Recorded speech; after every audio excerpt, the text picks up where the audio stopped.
guys, it's Joe Raiti from Raiti's Rides, and I have a special treat for you. I have this 2010 ZR1 Corvette. Let me give you a little quick history about the ZR1 Corvette. ZR1 was real popular in the early 1990s, from 90 till 96.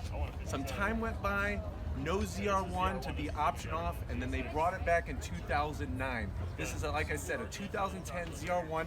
Let me show you what makes the ZR1 so special. Underneath the hood, you have over 600 horsepower supercharged from the factory. This was the first time that Chevrolet put a supercharger stock on the Corvette. Corvette, a lot of history there. It all started back in 1953. What a lot of people don't realize is that this car, when it was being developed, was actually being given a code name called the Blue Devil.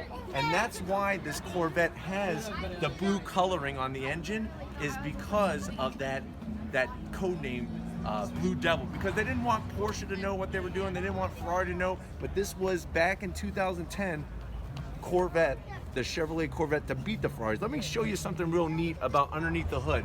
If you look here at the back side of the hood, it's all carbon fiber.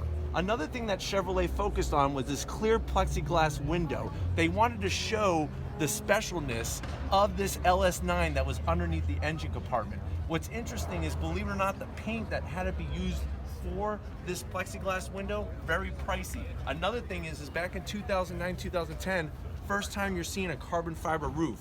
Another thing with the paint, they had to put a coating on it to protect that carbon fiber from fading. This guy I talked to, his name is Phil. He actually has owned the car for a few months now, and he has had other Corvettes. He's had a Z06. He had a Chevrolet Camaro that his wife was driving, and then eventually he decided, he wanted something a little bit different. And that's what's great about this car is that,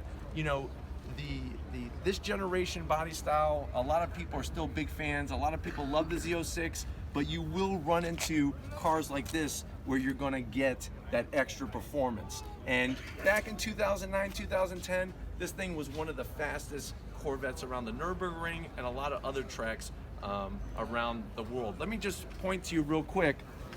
If you are ever in the Tampa Bay area and you have a GM product, Phil actually has a company called Tampa Tuning. Check out his company, tampatuning.com. He does a lot of tuning with the ECU and everything. He likes to specialize in General Motors products, but he also does work on Ford and Dodge as well. But like I was saying, let me show you down here with these wheels. I really love what Chevrolet did with the style of the wheel. You could see that this has the 6-piston caliper setup. It's also got carbon ceramic brakes. Now, if you're wondering, does your car have carbon ceramic brakes? Probably not, unless you're driving something like the ZR1, a Ferrari, a Porsche. That's technology that was designed on the Formula One racetrack and now brought to us on the street. What's really nice is that if you don't like cleaning your wheels, carbon ceramic, they don't put a lot of brake dust on the wheels, so you actually have an easier time cleaning the wheels than you would on a traditional setup. But it's the details. You see, we have our traditional Corvette side openings here. These are functional. These are to take that exhaust heat, that engine heat outside from the engine compartment and run it down the side of the car. I also like what Chevrolet did. I really love the carbon fiber parts that they're putting on the lower sills as well. One thing to remember is that just like the Z06, the ZR1 Corvette is wider than your standard Corvette back in 2009, 2010. So you're definitely gonna know when you see one of these rolling down the road, because it's something that is totally different. Let's go ahead and take a look at this driver's side over here. I just really like the lines of this generation. Let me take you around the back.